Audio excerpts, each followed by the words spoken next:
We are here at the panel for tourism studies and to discuss more specifically how tourism has emerged as a career option no matter what your background is. Tourism contributes a large section to the GDP of the country, and ever since we were asked to stay at home under health advisory, we've all been looking forward to travel more, and then some more. Because as they say, we are yet to walk a million miles. This panel gives us an opportunity to delve into how we can take forward our passion for traveling, our passion for promoting tourism, and our passion for conserving heritage of our own country, of our own culture, of our own locality. We are here today to discuss a little more about how we can concretely take this forward.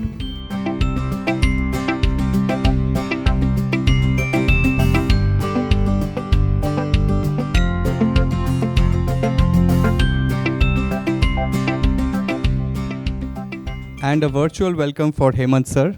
Sir, thank you once again. We hope you could have joined us here in person, but nevertheless, we'll make do. Pre-COVID-19, the year 2019, we were all going good.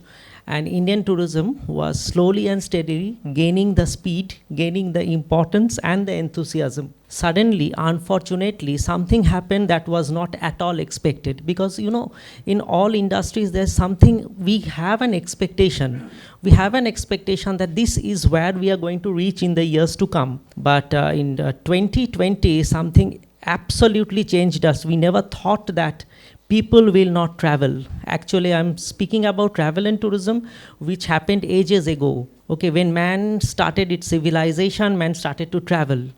And this traveling is actually in the blood of everyone. So everyone we travel. So year 2020, year 2021, we need to forget it. Whatever that has happened in travel and tourism. But fortunately, we the Indians, we will never stop traveling. Post 2020 or after I think June 2021, the tourism industry gained its speed, and now it is again running. The rails are running, the flights are moving, and the people associated with travel and tourism industry on whatever basis, they are all happy. So actually it is a happy start for all of us. And here I would just like to share that we are sharing the comeback story of travel and tourism industry, not only to India but to the whole world, right? Because it is one such industry that is we are actually attached with everyone. So if the Europeans travel to India, Indian tourism is also going to gain something. And if the Indians, they also do travel, we are also going to gain something.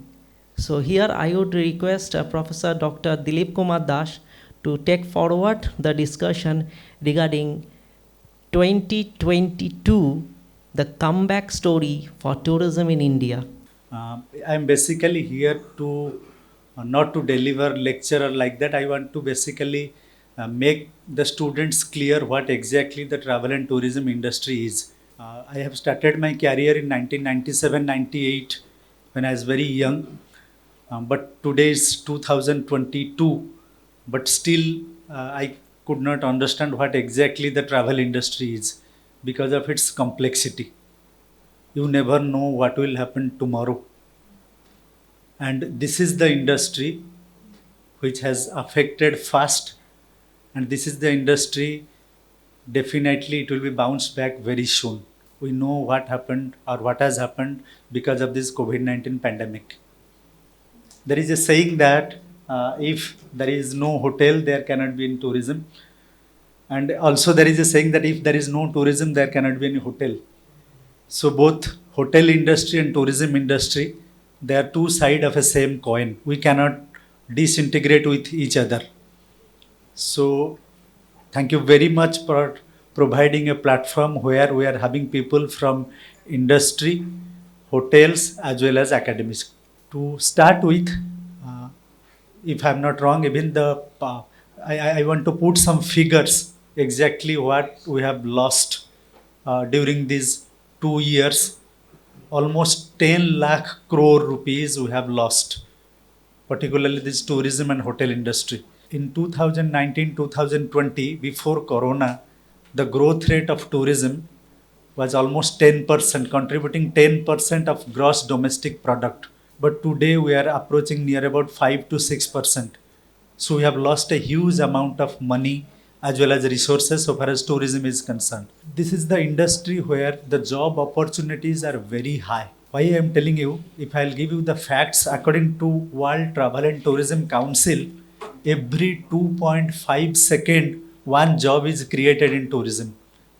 Just imagine you are opting for an industry where the job opportunity is very high.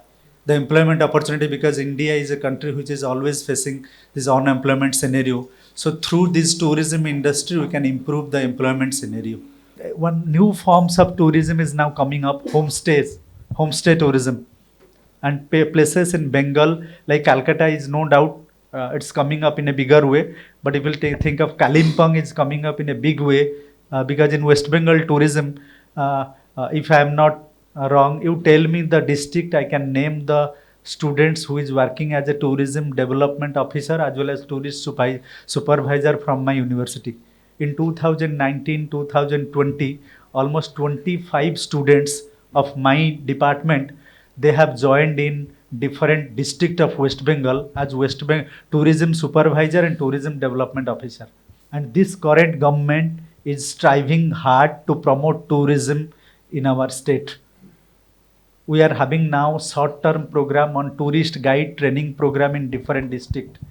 On this 8th of this month, Burdwan district has started the tourist guide training program. That means the state government is serious. Why it is serious? Because they know the employment opportunities of tourism sector. So this is the current scenario so far as tourism is concerned. If we are talking about the new trends, medical tourism is now coming up in a very large scale.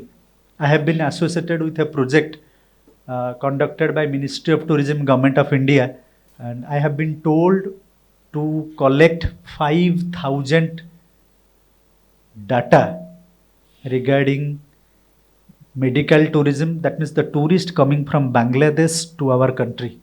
During this future, so far as the current trend is concerned, India will be a upcoming destinations for medical tourism.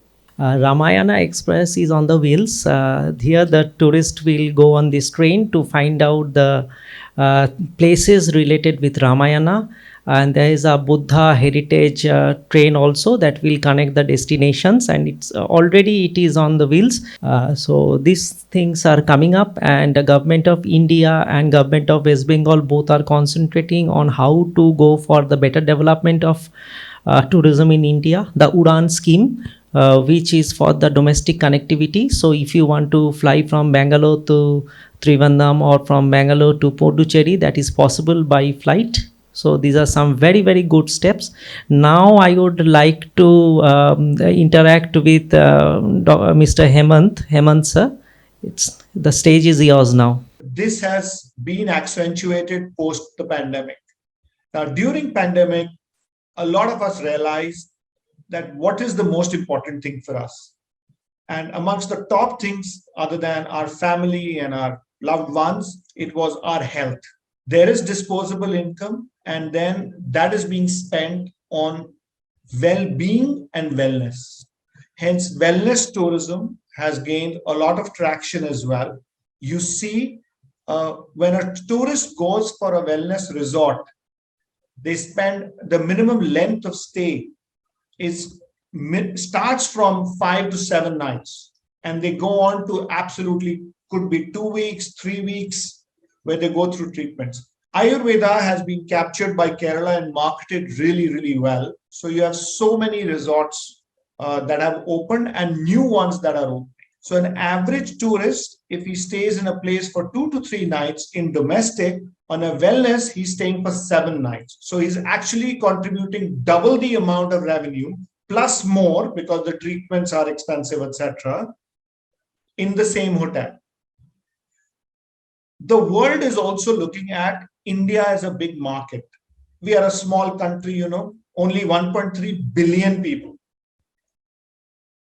Pre-pandemic, the outbound business out of India was about 23 million. That means only 2.3 or 2.5 crore people used to go from outside of India. In 2 years' time, that number is going to go over 5 crores. So look at the leap that's happening. There is so much of pent-up demand that there are no flights available at reasonable fares. If you apply for a visa today, for a Schengen visa to go to Europe, it's 2 months of waiting before you get a date for an interview. If you want to go to America, nothing before July. That is clearly a sign that there is enough and more demand that is being created out of our own country for tourism. I have no doubt that in the next 5 to 7 years, India will be amongst the top travel markets of the world. And when you're a top travel market of the world and the world is looking at you, who will service this demand? It requires skilled manpower, great tourism professionals who will manage this demand, handle this business. So that's why I say again, great time to be studying tourism, great time to be being in the tourism business, because the future of tourism belongs to India. Thank you, sir, for this lovely delivery. Before I move to my third person, resource person, I would just like to say that post-pandemic, there is one word that is becoming very familiar, that is called pandemic fatigue. That means for the last 1.5 years, people are locked inside their rooms, some are locked inside their buildings, so they are willing to travel, but they cannot do it, so they are fatigued. And that has also had a psychological effect on their mind, body and soul. So many of them are traveling to different parts of India for the treatment. We can call it as a spiritual tourism, or we can call it as the tourism that is relating to mental health. They are attending conferences, they are attending yoga sessions just to make them fit, just to make them happy. So now I would like to move to the third resource person, Mr. Samrat Chowdhury. He is a name in Kolkata, very, very familiar with tourism people. Okay, actually he is one such person. If you need any sort of help regarding travel and tourism or any sort of activity, a very important personality in the tourism in Kolkata. Samrat sir. I would like to give you a tangent and a theme, as Mr. Shankar Mukherjee said just now a few lines about me. Yes, I have been myself an explorer, because I feel if you're not a traveler, you cannot be a tourism professional. There's a difference between a tourist and a traveler, which I'll tell you later is not the right forum, but you can note these two words, the tourist and a traveler. So I have something, a catch line for all of you. Explore the tangible and the intangible cultural heritage of India. Please note this line. In this entire line, everything of tourism comes. My friends, when you go to the highest selling circuit ever in the history of Indian tourism, what is the circuit? Delhi, Agra, Jaipur, right? What is there? Have you ever thought what is there in that circuit? 99% is heritage. So there is nothing in tourism without a heritage. And in these two words, tangible and intangible, the entire gamut of tourism comes into play. I worked and served in a brand of ITC hotels called Welcome Heritage. It was a very, very different brand. People used to ask me, whenever I used to, there was any booking or anybody used to go to my hotels, I never said these are hotels. I said they were places of experience. My properties were deep inside a forest, or maybe a hunting lodge, or it was a fort or a fortress of the Maharajas. So it was a unique experience. So my brand is to give experiences. The local art, the craft, the cuisine, everything complemented the tourism as a product. So in this audience, if divided into 3 parts, I'm sure all of you are thinking, what is the next step? The agenda of our discussion today is what is the next, right? Now, 2 words again has come up very strongly, as he pointed out a few minutes back. Apart from that, 2 more words have come out. You know what are the 2 words? Long stays and staycations. I am flooded with orders, or you can say as a businessman, if I say, I'm flooded with inquiries that I have to stay in a homestay for 7 days, 5 days, 6 days, 3 days. 3 nights is minimum, and I need just a Wi-Fi. and maybe my pet. One more business, very strongly, the pet business. People who are having pets, they don't know what to do. They either have to keep them in creche, which they don't like because the pets are like their sons and daughters. So I am not able to fill in that gap. So correctly said, as Dr. Dilip Das pointed out, the homestay tourism would be again a very, very big market for all of you if you are ever thinking on these lines. In this audience, I have my own 2 students sitting here. I can see them. If you, it's so nice to see them back here. But when I took classes, I used to tell them, try to inculcate the entrepreneurship inside you. Tourism, you cannot learn tourism inside a hall. It is out in the open. Don't think that having served in ITC and veteran for 25 years, I'm saying big, big words. No. Tourism, you have to actually acquire from the field. Sirs like Dr. Dilip Das can give you some guidelines, some definitions, some statistics, can give you some insights, but you have to actually learn. So my first input to all of you, as a person who thinks that I'm also with you in the field, that you have to actually think about a proper attitude towards tourism. Do you have that patience to listen to the customer?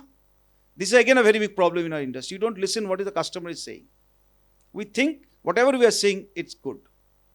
And secondly, I believe that you must have a very strong geographical, historical knowledge of the country, the place, that is your state, and the place where you belong. Like, when there's Buddhist circuits and others were coming, as I was saying, if I say to you, there's a fantastic opportunity in a circuit called Rabindra Tagore circuit.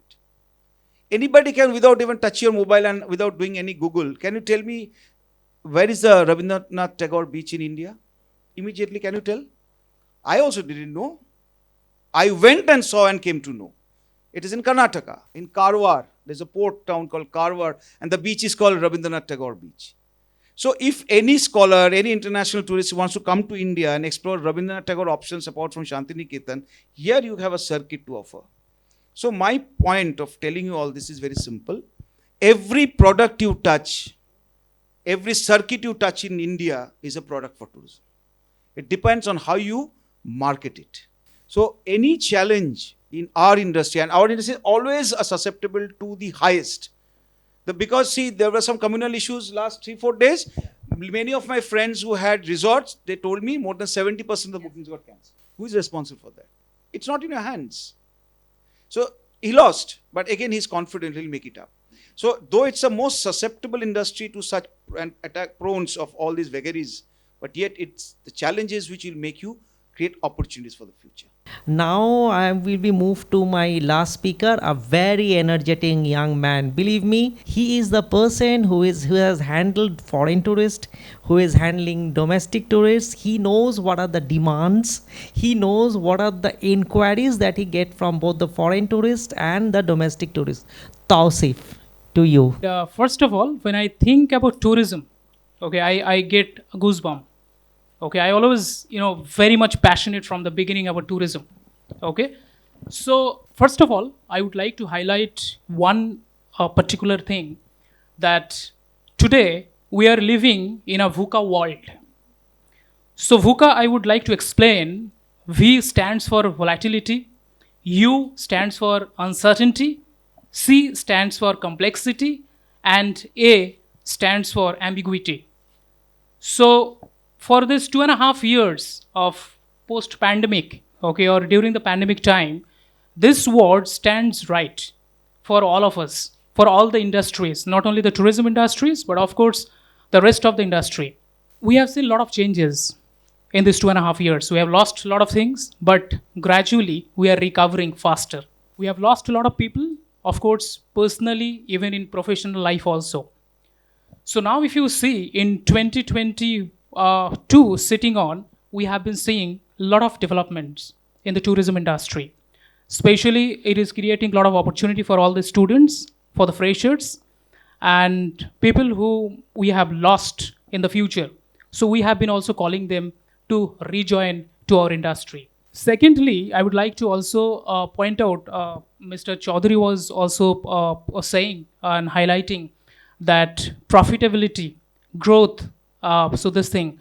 So being the industry leaders and all the companies, all the organizations, as he rightly mentioned, that 30% or 40% of the travel agents are wiped out already from the market. So it is very much important being the organizations or the leaders to balance the duality.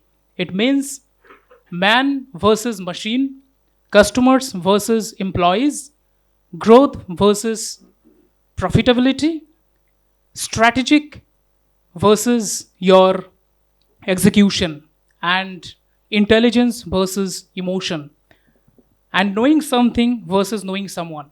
So balancing these things are very much important. Now, if I rightly say that in this industry, tourism industry, which was almost wiped out, right now it is creating a lot of opportunities. How? I'm just saying, in my organization, Thomas Cook Group of Companies and SOTC and Thomas Cook, both of the companies are merged together. We are creating a talent pool.